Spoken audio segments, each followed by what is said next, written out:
Hello everyone, कैसे हैं आप।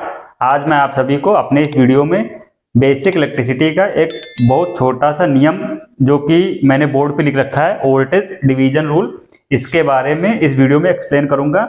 ये जो रूल है, आप जब कभी कोई न्यूमेरिकल सॉल्व करते हैं, खासकर से जो बेसिक इलेक्ट्रिसिटी का होता है, उसमें बहुत ज़्यादा हेल्पफुल होता है।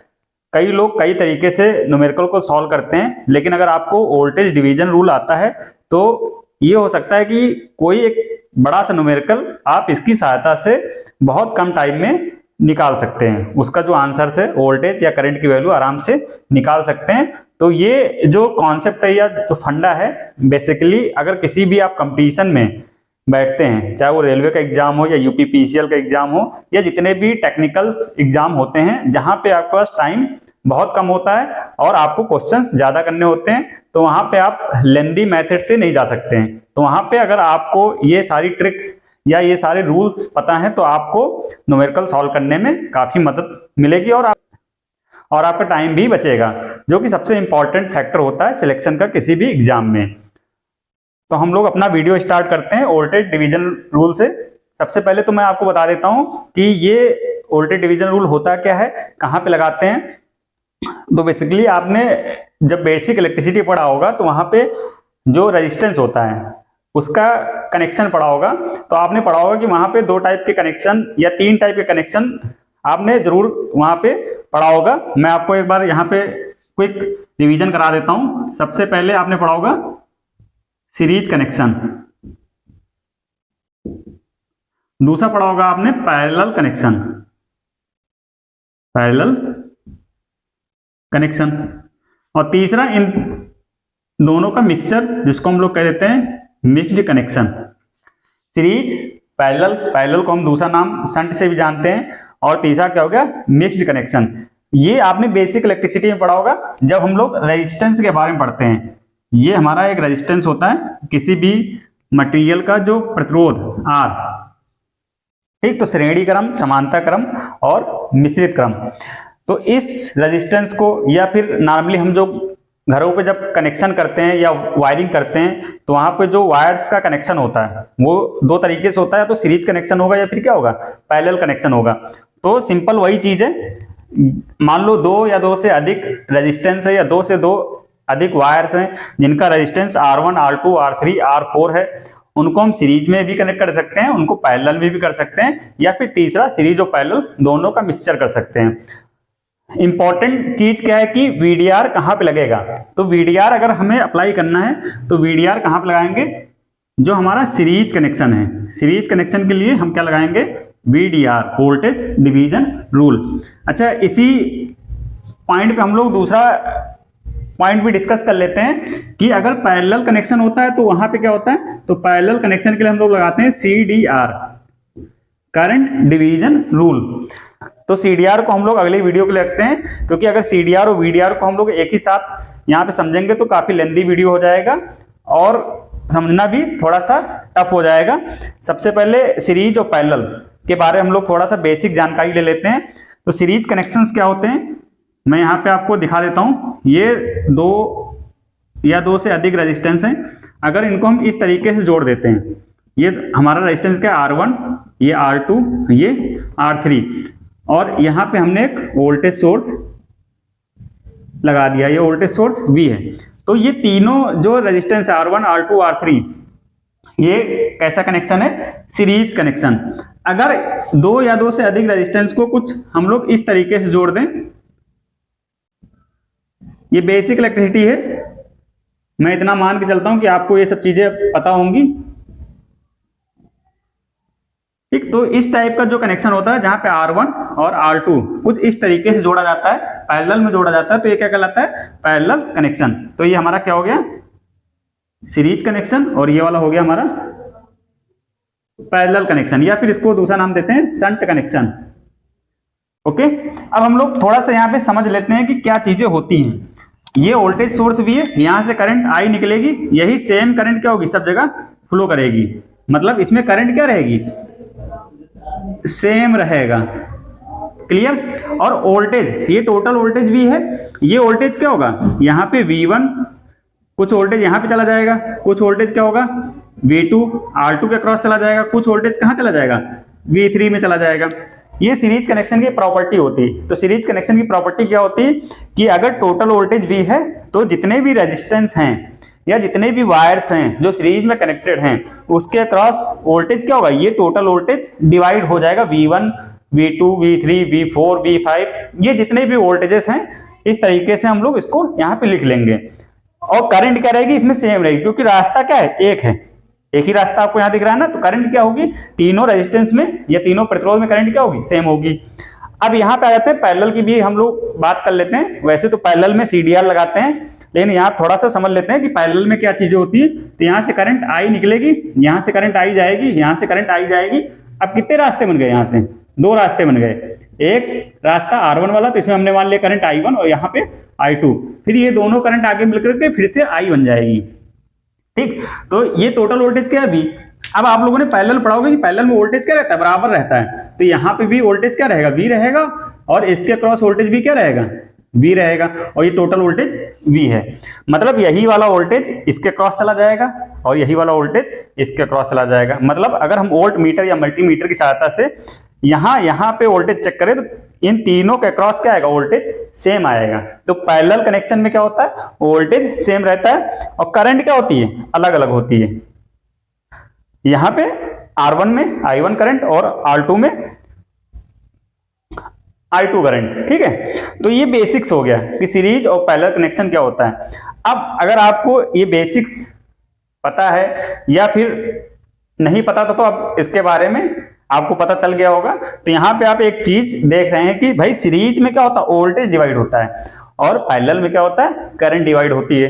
तो यही कॉन्सेप्ट क्या होता है कि VDR का फुल फॉर्म क्या है, वोल्टेज डिवीजन रूल।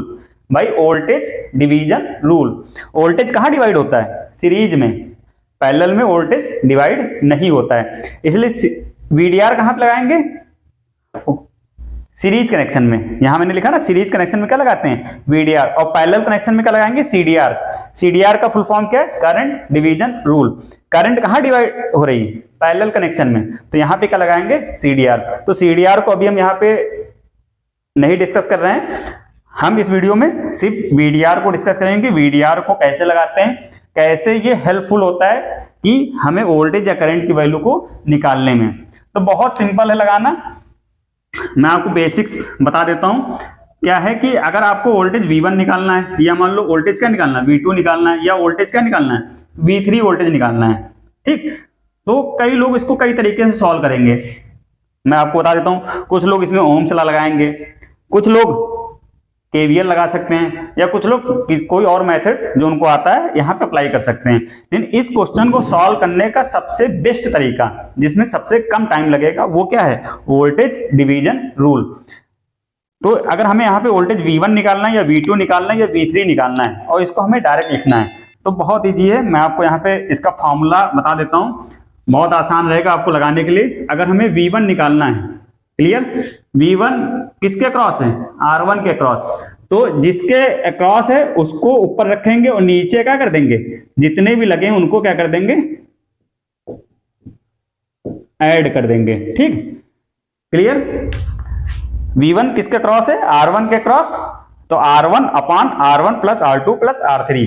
फिर क्या करेंगे, यहां जो टोटल वोल्टेज है इस चीज को टोटल वोल्टेज से मल्टीप्लाई कर देंगे। तो यहाँ पे आपको वन लाइन में तुरंत आंसर मिल जाएगा। ना आपको कोई कैलकुलेशन करना है, ना तो कोई दूसरा मेथड लगाना है, लेंदी मेथड, जहां पे आपका टाइम कंज्यूम होगा। आप सिंपल सा VDR को याद रखेंगे। सीरीज सर्किट में अगर कभी वोल्टेज निकालना हो, तो अगर V1 निकालना है तो V1 इक्वल टू क्या हो जाएगा, R1 प्लस नीचे डिवाइडेड में R1 plus R2 plus R3, और इसको मल्टीप्लाई कर देंगे टोटल वोल्टेज V से। अब आप लोग R2 के क्रॉस जो V2 है ये भी निकाल सकते हैं VDR लगा के। कैसे निकालेंगे मैं बता देता हूं। V2 निकालना है तो V2 किसके क्रॉस है, R2 के क्रॉस। तो यहां पे क्या हो जाएगा, R2 upon R1 plus R2 plus R3। ठीक, और यहां पे क्या रहेगा, टोटल वोल्टेज V। क्लियर। तो ये क्या हो गया, हमारा V2 निकल आया, एक लाइन में निकल आया, तुरंत समय बचेगा आपका।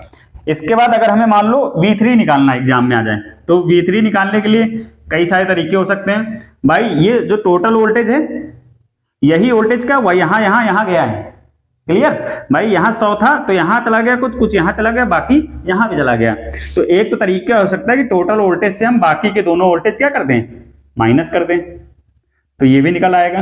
भाई टोटल वोल्टेज V था, V1 यहाँ चला गया, V2 यहाँ चला गया, तो V minus V1 minus V2, V1 V2 यहाँ से पता चल गया, तो हमें क्या निकल गया, V3 निकल गया। ये तो कॉमन सेंस वाली बात हो गई। अब अगर हमें VDR लगा के निकालना है, जिसको एकदम दिमाग नहीं लगाना है, तो वो VDR लगा सकता है। तो VDR क्या कहता है, अगर हमें V3 निकालना है तो V3 निकालने के लिए हमें कौन सा रेजिस्टेंस ऊपर रखना पड़ेगा, जिसके क्रॉस निकालना है। ये क्या होगा, R3 upon R1 plus R2 plus R3 और multiplied by total voltage V। तो आप ये भी लगा सकते हैं, या फिर कॉमन सेंस की बात है, इससे भी आप V3 निकाल सकते हैं। तो कितना इजी हो गया कि आपको ज्यादा सोचना नहीं है, तुरंत एक लाइन में आप V1 V2 V3 या जितने भी रेजिस्टेंस लगे हैं, मान लो 10 रेजिस्टेंस लगे, R1 R2 R3 R5 से लगा के R10 तक, ये 10 रेजिस्टेंस किसमें लगे होने चाहिए, सीरीज में लगे होने चाहिए। इंपॉर्टेंट चीज यही है कि VDR कहाँ लगाएंगे, सीरीज कनेक्शन में लगाएंगे। तो आप तुरंत वहां पे इसको सॉल्व करने की जरूरत नहीं है, एक लाइन में उसका आंसर निकाल सकते हैं। तो VDR इसलिए हमें जरूर आना चाहिए। अगर हम किसी कंपटीशन में बैठ रहे हैं तो वहां पे हमें ये सारे ट्रिक्स लगा करके अपना समय बचा सकते हैं। ऐसे अगले वीडियो में हम आपको CDR के बारे में बताएंगे कि CDR को कैसे लगाया जाता है। वो भी बहुत एक इंपॉर्टेंट टूल है इलेक्ट्रिकल सर्किट को सॉल्व करने का। अब मैं इस पे आपको कुछ एक न्यूमेरिकल करा देता हूं, जिससे कि ये वाला कॉन्सेप्ट आपको और थोड़ा सा क्लियर हो जाए। तो मैं यहाँ पे सबसे पहले एक न्यूमेरिकल लिख देता हूं और फिर उसको हम लोग सॉल्व करेंगे VDR लगा के। अब मान लो कि आपके एग्जाम में क्वेश्चन आ जाए, ये 3 रेजिस्टेंस लगे हैं और इसके क्रॉस सप्लाई कितनी है, कुछ सप्लाई मान लेते हैं, ये 90 वोल्ट सप्लाई है, DC सप्लाई है। और इस वाले रेजिस्टेंस की वैल्यू कितनी है, 10 ओम। इस वाले रेजिस्टेंस की वैल्यू कितनी है, 5 ओम। और इस वाले रेजिस्टेंस की वैल्यू कितनी है, 15 ओम। आपसे क्वेश्चन पूछ लिया जाए कि इसमें 10 ओम के क्रॉस वोल्टेज कितना होगा, 5 ओम के क्रॉस वोल्टेज कितना होगा, या फिर 15 ओम के क्रॉस वोल्टेज कितना होगा। ठीक, तो आपको यहाँ पे क्या लगाना है, VDR लगाना है। सिंपल है। अगर V1 निकालना, तो मैंने आपको क्या बताया, V1 किसके क्रॉस है, 10 ओम के क्रॉस, तो जिसका निकालना उसी का रखेंगे ऊपर। तो 10 नीचे कितना हो गया टोटल, 10 प्लस 5 प्लस 15, ये कितना हो गया, 10 प्लस 5 प्लस 15 और multiplied by total voltage 90। Total voltage कितना दिया है, 90। तो देखो कितना आसान हो गया, 10 गुणे 90 डिवाइडेड बाई कितना आ जाएगा, ये 20 और 10 30, तो ये कट जाएगा, ये बचेगा 3, तो ये कितना आ जाएगा, 30 वोल्ट। मतलब ये वाला वोल्टेज कितना आ गया, 30 वोल्ट। अगर हमें V2 निकालना है तो V2 के लिए क्या लिखेंगे, V2 किसके क्रॉस है, 5 ओम के क्रॉस, तो 5 ऊपर रहेगा, नीचे कितना रहेगा, टोटल कितना आया था 30, भाई नीचे तो सेम वही रहेगा और मल्टीप्लाइड बाई 90, तो ये और ये कट जाएगा, कितना बचेगा 3, यहाँ कितना वोल्ट आ जाएगा, 15 वोल्ट। क्लियर, कितना आसान हो गया। अगर हमें V3 निकालना है तो V3 निकालने के लिए सिंपल सा कॉन्सेप्ट है, V3 किसका क्रॉस है, 15 ओम के क्रॉस है, तो 15 और डिवाइडेड बाई 30 मल्टीप्लाइड बाई 90, क्योंकि 90 टोटल वोल्टेज है, तो ये भी कट जाएगा, तो यहाँ पे आ जाएगा 3 आ जाएगा सेम, तो ये कितना आ जाएगा, 15 3 45 45 वोल्ट। क्लियर। तो यहाँ पे आपने देखा कि ये कितना आ गया, ये 15 वोल्ट आ गया और ये कितना आ गया हमारा 45 वोल्ट आ गया।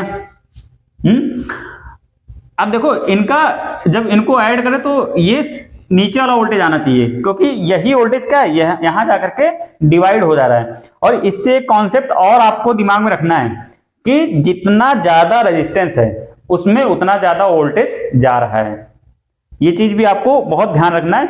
अगर हम यहां बात करें तो सबसे ज्यादा रेजिस्टेंस कौन सा है, 15 ओम, तो सबसे ज्यादा वोल्टेज कहां गया, 15 ओम के क्रॉस 45 वोल्ट। उससे कम रेजिस्टेंस कितना है, 10 ओम, तो 10 ओम के क्रॉस कितना गया, 30 वोल्ट।